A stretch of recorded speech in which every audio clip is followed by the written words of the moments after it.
بالله من الشيطان الرجيم. بسم الله الرحمن الرحيم. بسم الله الرحمن الرحيم. قد خسر الذين كذبوا بلقاء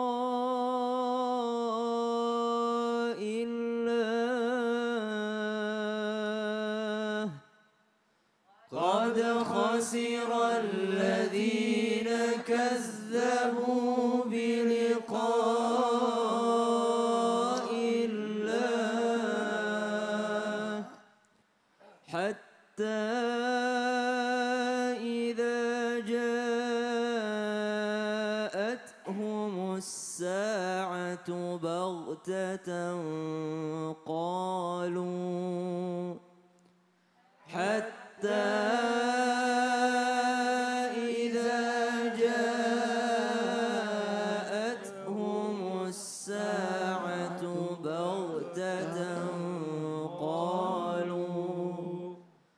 قالوا يا حسرتنا على ما فرطنا فيها وهم يحملون أوزارهم. قالوا يا حسرتنا على ما فرطنا فيها وهم يحملون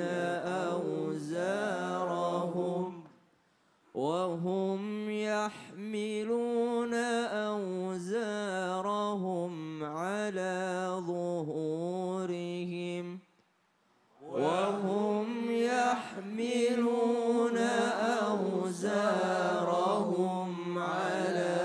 ظهورهم ألا ساء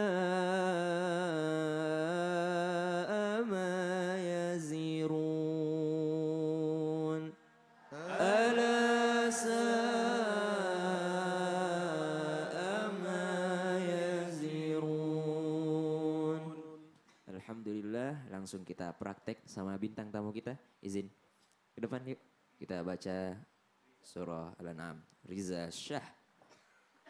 قد خسر الذين كذبوا. أعوذ بالله من الشيطان الرجيم. أعوذ بالله من الشيطان الرجيم. Sambung yang tadi ya. Bismillahirrahmanirrahim.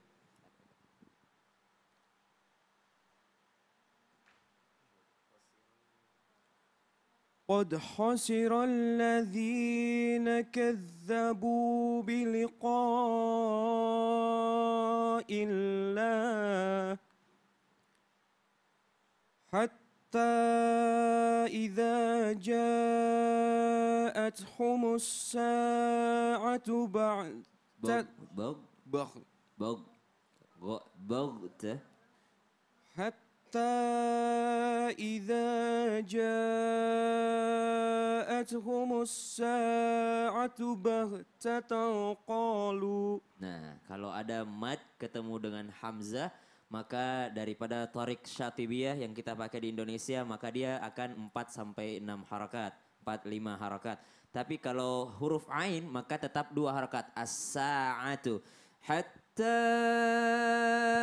idza ja'athumus sa'atu.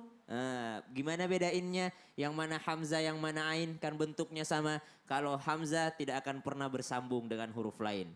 Tapi kalau ain dia bersambung dengan huruf lain. Sa'atu. Ini huruf ain berarti. Berarti panjangnya cuma 2 harakat. As-sa'atu hatta idza ja'at. Itu ja'at hamzah kan? Ja'at humus sa'atu. Ini ain. Sa'atu. Coba hatta. حتى إذا جاءتهم جاءتهم الساعة بغتة قالوا Ya. Terus? Qalu. قالوا يا حسرتنا على ما فرطنا فيها وهم يحملون Ya, boleh. Wahum, dari wahum. وهم يحملون أوزارهم على ظهورهم Allah. Ala zuhurihim. وهم يحملون أوزارهم على ظهورهم Allah. Ala sa. ألا ساء Ala. Lanya panjang. ألا ساء ما يزرون Allah. Sadaqallahul azim. صدق الله العظيم. Ya, jadi kebanyakan daripada teman-teman yang tahsin di sini, yang mengulang bacaan di sini adalah mad yang 2 harakatnya. Kebanyakan masih agak lebih ya. Ini tinggal pembiasaan aja. Tapi hurufnya alhamdulillah. Masya Allah, tinggal masih mau dibedain. bagus Alhamdulillah. banget. Ya. Ini Masya Allah. Harus Luar dicontoh biasa. sama anak-anak muda di rumah. Oh iya dong, ini anak muda zaman sekarang ini Betul. harus bisa ngaji. Itu Insya namanya Allah. baru anak gaul. Betul. Kalau nggak bisa ngaji, berarti lo gak gaul Insya gitu dong, Allah. ya kan? Masya Allah, makasih banyak buat bintang tamu kita Riza dan juga Ustadz Syah. Jazakallah khair.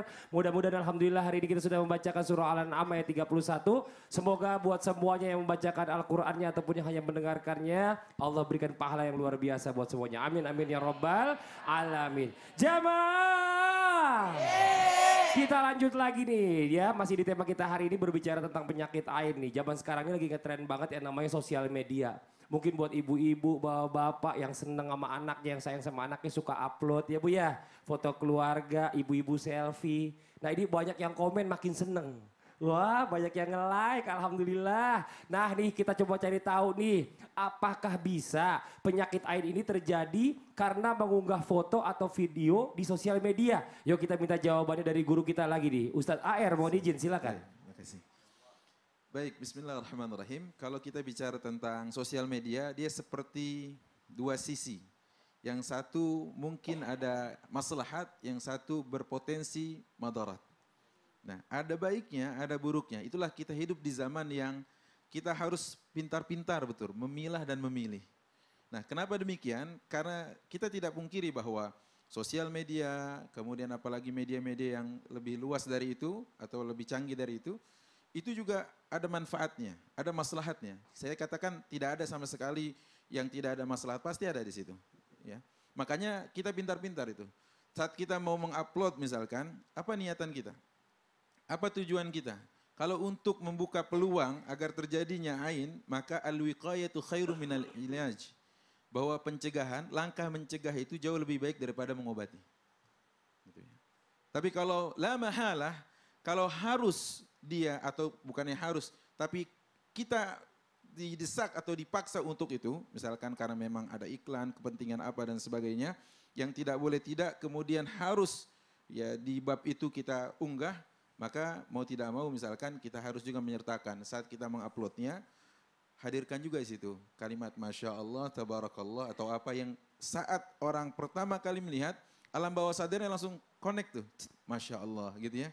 Jadi jangan malah justru mengundang sesuatu yang apabila kita sendiri yang bermain api, maka nanti kita yang terbakar. Nah seperti itulah kira-kira. Maka kalau seandainya takut akan gelombang, jangan berumah di tepi pantai. Begitu kan. Kalau kita takut gelombang jangan main-main di pantai lah gitu. Kecuali memang kita nekat. Nah kalau nekat jangan deh gitu. Nah karenanya itu tadi saya katakan ada pasti maslahat, ada juga madarat. Timbang-timbang betul mana maslahat, mana madaratnya. Karena juga misalkan kita hari ini melihat ada foto, ada video terlepas dari misalkan perbedaan di dalamnya tentang hukumnya. Maka kita katakan ada pasti sana orang mendapatkan hidayah lewat misalkan seperti acara hari ini. Terlihat geraknya. Mungkin juga ada orang yang lupa tadi khilaf melihat siapa di sini. Terperangah dia. Sampai seperti kisah Nabi Yusuf terperangah itu kan nggak sadar dia potong-potong. Saya yakin di rumah sambil nyangin bawang juga jangan sampai kayak gitu lah ya. Nggak ada alasan juga untuk seperti itu di sini maksudnya. Ya, bukan saya, mungkin ya salah satu dari yang lain begitu. Qulna hasya lillahi ma hadza basyaran in hadza illa malakun karim. Libatkan Allah Subhanahu wa taala di sana. Karenanya tadi entah begitu mendengar bacaannya, Masya Allah. Ya, Kalau tidak, bisa jadi tersendat atau salah dan sebagainya. Nah inilah karenanya sekali lagi mengunggah bismillah. Hitung-hitung dulu. Apa maslahat, apa madaratnya. Kalau memang la mahalah, kalau memang harus diunggah begitu, maka di situ kasih note ya di bawahnya, Masya Allah, Tabarakallah. Sehingga kalau orang lihat pertama kali, sudah langsung dia diarahkan oleh kita, Masya Allah, Tabarakallah. Mungkin itu ya yang harus kita lebih waspada, apalagi hari-hari ini, Masya Allah ya. Media sosial itu entah apa lagi nanti namanya, saya tidak paham lah gitu ya. Tapi itulah yang mungkin kita harus sikapi dengan bijak. Ini pulang dari sini nanti jangan kemudian bismillah cekrek. Karena kadang-kadang pengajian itu intinya adalah di selfie-nya, nauzubillah min dzalik. Ya, kemudian diunggah dan di situ saya katakan kita telah mengambil peran dari Raqib dan Atid. Ya, Raqib Atid kan mencatat tugasnya. Kita yang kadang mengambil peran itu. Oh, Masya Allah kajiannya pagi ini ya. Masya Allah sih. Tapi ada mungkin niat terselubung di sana yang harus kita waspada dan hati-hati. Karenanya semua jamaah yang di studio dan semua yang jamaah di rumah pemirsa, hati-hati betul dan sikapi dengan bijak dan arif bagaimana media sosial itu adalah seperti dua sisi yang saling punya efek. Yang pertama efek maslahat, yang kedua efek madarat. Ya ini Masya Allah, tapi ini bagus banget ya bicara masalah tentang sosial media ini banyak orang yang memanfaatkan untuk usaha segala macam, jadi banyak manfaatnya. Betul. Nah segala sesuatunya terbalik lagi nih, jadinya segala sesuatu tergantung dari niatnya Ustadz ya. Itu, terus juga pencegahan kita kayak apa. Jadi jangan sampai orang lain itu menjadi buruk karena kita menjadi fasilitas dari keburukan. Masya Allah luar biasa. Ustadz sini aja jangan kemana-mana Ustadz siap, nih. Masya Allah nih. siap. Waktunya kita memberikan kesempatan buat jamaah yang ada di rumah. Mohon izin kepada guru-guru kita. Ustadz Febri dan juga Ustadz Maulana untuk maju ke depan. Nah sekarang waktunya kita memberikan kesempatan buat Anda yang di rumah yang mau curhat. Langsung aja telepon sekarang ke 79187700 untuk di Jabodetabek. Untuk di luar Jabodetabek di 0217918711. Silakan kita tunggu teleponnya. Sudah ada yang langsung masuk di Alhamdulillah.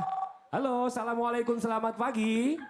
Waalaikumsalam warahmatullahi wabarakatuh. Masya Allah, ayam udah berkokok di sana Pak ya, Alhamdulillah. Iya. Iya, Masya Allah. Bapak silakan curhatannya Pak. Iya, dari Jember Jubung ini ya. Ya. Mau nanya ini. Saya punya kakak, ya. Halo? Ya, halo Pak. Halo? Kita dengar. Ya Pak, kita dengar suara ayamnya juga kita dengar Pak, tenang aja aman. Iya, iya. Iya. Dia punya kakak, ya. Kakak saya itu dulunya dipercaya sama Allah, dititipin hartanya sama Allah. Sekarang dia diuji sama Allah, dihabiskan hartanya sama Allah. Iya. Lalu dia ditinggal sama istrinya. Ditinggal kawin gitu. Iya. Tapi kakak saya masih suka sama istrinya. Gimana cara menurut Islam itu yang mengawinkan itu? Kak Fadli. Tapi apa kakaknya Bapak ini sudah menceraikan resmi ya? Sudah menceraikan resmi? Tidak cerai. Sudah cerai? Oh enggak cerai? Langsung ditinggal sama istrinya, Ya ditinggal kawin gitu. Allah, kan belum ada cerai, berarti masih istrinya dong. Mungkin dari Ustaz Maulana dulu yang pertama, silakan dijawab. Gimana menurut Islam itu yang mengawinkan lah? Iya. Iya, mohon izin kita selalu praduga tak bersalah. Kita harus klarifikasi dulu, benar tidak? Ya Allah ayamnya. benar tidak bahwa ayamnya datang. Ayamnya mau curhat juga. Mas atau yang baik hati yang mau mencari solusi kepada kami. Sebenarnya kalau memang itu betul bahwa dia masih berstatus suami istri. Kemudian ada yang menikahkan, maka yang menanggung dosanya termasuk yang menikahkan itu atau orang yang dalam artian bertanggung jawab atas pernikahan tersebut. Karena sama saja melakukan pelanggaran syariat. Yang seharusnya wanita yang berstatus istri tidak boleh menikah. Karena tidak ada poliandri. Islam tidak menganut poliandri. Mohon izin, mohon maaf. Tapi ada baiknya diklarifikasi dulu. Apakah mereka sudah berstatus cerai atau tidak. Atau mungkin ada bentuk gugatan dari sang istri kepada suami. Yang sebenarnya kita sendiri tidak tahu, tiba-tiba kita berprasangka. Jadi ada baiknya klarifikasi dulu. Tapi kalau betul kejadian itu, maka statusnya adalah batal dan haram. Dan berdosa hukum. Iya, ini Masya Allah dari Ustadz Maulana. Sekarang dari Ustadz Air, izin waktunya. Ya, jadi kalau bicara tentang itu mengingatkan kita akan di masa di mana Rasulullah SAW dulu belum dilantik sebagai nabi, sebagai rasul. Artinya apa? Itu yang terjadi di bangsa jahiliyah terdahulu. Kalau ada seorang wanita yang hasratnya timbul, hasrat biologisnya timbul, dia cukup taruh bendera di depan.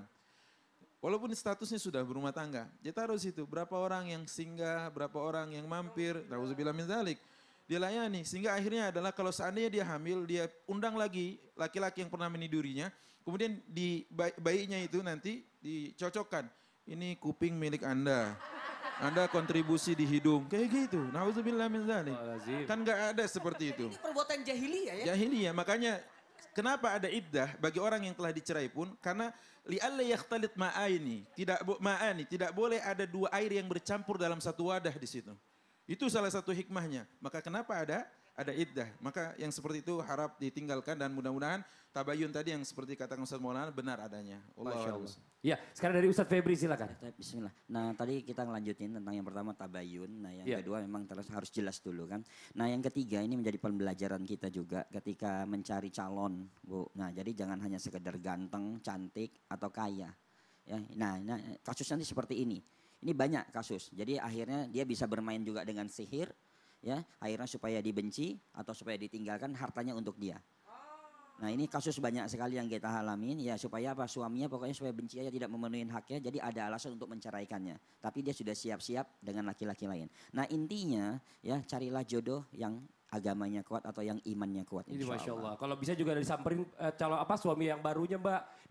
Mas dikasih tahu bahwa dia ini istrinya ini adalah masih punya suami ya. Jangan-jangan suaminya yang baru nggak tahu juga. Nggak tahu juga bisa Nggak ngaku dia kalau dia udah pernah menikah gitu loh. Jangan lupa bawa ayamnya. Ayamnya ya. Tadi ayam mau curhat udah gak ada waktu habis.